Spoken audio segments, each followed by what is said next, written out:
राजकोट किल्ल्यावरच्या राड्यानंतर नारायण राणे काय म्हणाले ते आपण पाहूया। साहेब, काल नेमकं काय घडलं होतं ज्यामुळे ही सगळी परिस्थिती होती? खरं म्हणजे सुरुवातीपासून जे तिथे उपस्थित होते त्यांना माहिती आहे, तुमच्यातले काही पत्रकार पण उपस्थित होते, त्यामुळे घडलं काय ना, आम्ही काय घडवायला गेलो नाही।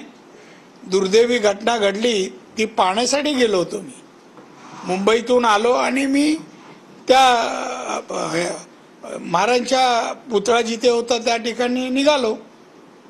अगोदर मी पोलिसांना कलेक्टरना कळवलं होतं मी येतोय 12 वाजता आणि त्याप्रमाणे मी आलो, जागेवर गेलो। माझ्यावर निलेश राणे होते आणि जागेवर गेलो, पाहणी केली। पाहण्यासारखं काही नव्हतं, पुतळा खाली पडला होता आणि झाकून ठेवलेला होता, म्हणजे पाहण्यासारखं तसं काही नव्हतं। मुद्दा असा आहे, पुतळा कोसळला वास्तव आहे, पण खरी गोष्ट आहे। आता त्यासाठी जे दोषी असतील की पुतळा कोणी बसवला, काम कोणी केलं, PWDने केलं आणि कोणी केलं, टेक्निशियन कोण, या सगळ्याची चौकशी होणार, कोणालाही सोडलं जाणार नाही। आणि त्यामुळे चौकशी होईल आणि त्याचबरोबर दुसऱ्या बाजूला पुतळा परत बसवण्याचे काम सुरू झालंय। तसा दर्जेदार महाराजांचा पुतळा उभा राहील। हे जे आताचं राजकारण आहे ना, हे राजकारण मतासाठी चाललंय, ही लाचारी आहे, मताची लाचारी। आणि महाराजांचा पुतळा पडला, काही कारण असतील, वाराचं असेल, काही असेल, तुम्ही उलट सांगा, बाबा लवकर तयार करा, आम्हाला नस्तमस्तक व्हायचं आहे। 8 महिन्यामध्ये काल आल्यापैकी किती जण आले होते महाराजांना समोर जाऊन नमस्कार करावा? कधी आले का? कधी नाही आले। तेव्हा महाराजांना नमस्कार करावा वाटलं नाही, पडल्यावर आले टीका करायला मिळावी म्हणून सरकारवर। हे दुर्दैवी आहे। तुम्ही आमच्याकडे काय झालं आम्हाला त्यांना विचारलं काय झालं, अरे काय त्यांचे म्हणजे स्वतःच का घोषणा देत आले। आम्ही आपले निघालो तो बाहेर, पाहिलं सगळ्यांनी, मी निघालो, याच्यातले काही पत्रकार होते, पाहिलं आम्ही, ओरिटीवर भेटले, आम्ही नमस्कार केला, त्यांनी केला, दादा नमस्कार, बोलला नमस्कार।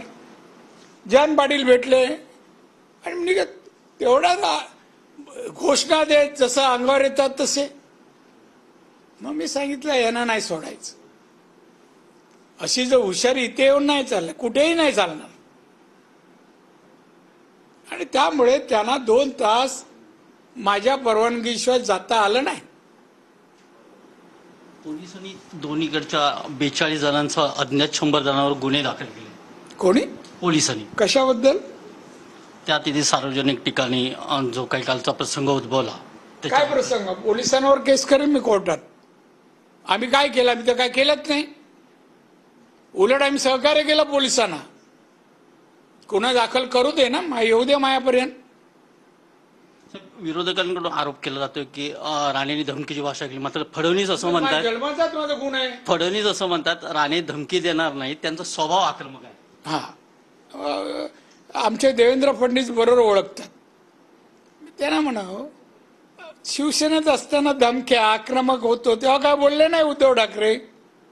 जेव्हा शिवसेना वाढवण्यासाठी हा स्वभाव उपयोगात आणत होतो तेव्हा का नाही बोलले? तेव्हा हे कुठे होते? आधी होते कुठे? त्यामुळे उद्धव ठाकरे तू माझ्यावर बोलू नकोस। तुम्ही तुमचे राणेंनी धमकी दिली अशी वैभव नाईकांनी पोलिसात तक्रार दिली, त्याला काय धमकी देतो? धमकी देणं लायक आहे का? माझ्या मारण्याची धमकी दिली सर्वांसमक्ष। हा, काल राणेंनी सर्वांसमक्ष मारून टाकेल असं म्हटलं, असं त्यांनी तक्रार दाखली। अच्छा, म्हणजे वकिलांनी सांगितलं असेल मारून टाकेन असं म्हणजे ऑफेन्स होतो, त्याच्यापेक्षा फार हे रे, कोणीतरी वकिलांनी सांगितलं असेल, तुला म्हणा मला धमकी द्यायची गरज नाही, मी मनात आणीन तेव्हा तसं करू शकतो। उद्या संजय राऊत येतात पाणी करण्यासाठी। अरे वा, जाऊ दे, उगाच माझी संध्याकाळ चांगली जाऊ दे ना। काय संजय राऊत म्हणजे काय आहे? संजय राऊत येऊ दे, पुतळा बांधून देऊ दे, तो फक्त वाईट बोलणं आणि टीका करण्यापलीकडे त्याच्या आयुष्यात काही नाहीये. तो कोणाला चांगला बोलला नाही. खरं म्हणजे चांगल्याला चांगलं म्हणणं माणुसकीचा धर्म आहे आणि तो त्याला माहित नाही. प्रसिद्धी आणि तुम्ही तर तयारच आहात दांड घेऊन. अरे देशाचे माननीय पंतप्रधान येणार होते. भाग्य समजायचं आमचं. पंतप्रधान येऊन उद्घाटन करतायत.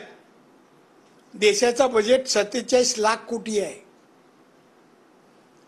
माननीय मोदी साहेबांनी जागतिक अर्थव्यवस्थेत भारताला 3ऱ्या नंबरवर आणतायत. 5व्या क्रमांकावर आज आहे.